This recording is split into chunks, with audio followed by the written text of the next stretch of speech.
Då kör vi lite cribs hemma hos Eleanor. Det är hallen. Så stor. Massa skit. Lyktor jag införskaffade mig i natt. Gammal tv. Någonting. Pumpa.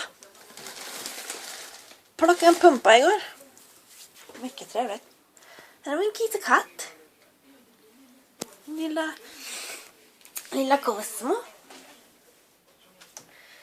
Kom hon in till badrummet.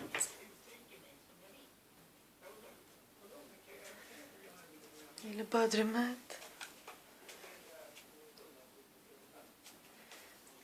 En till katt. Fridolf.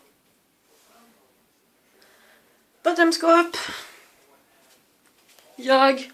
Yeah. Det fanns inte så mycket roligt där inne tror jag. Parfym. Sådana saker.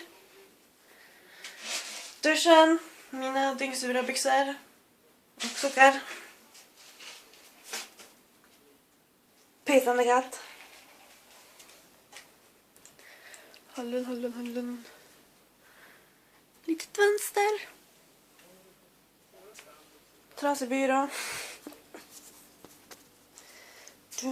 Min köket.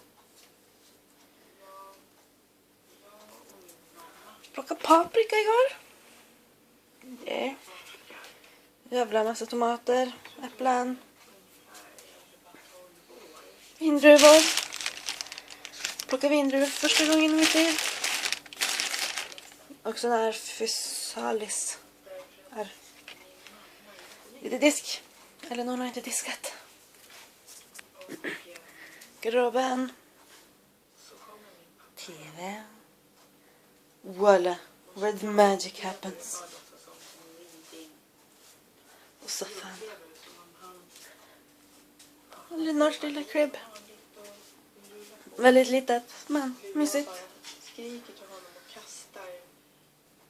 Fönster. Någonting.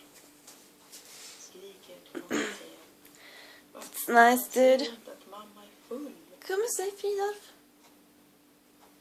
Kom och säg hej.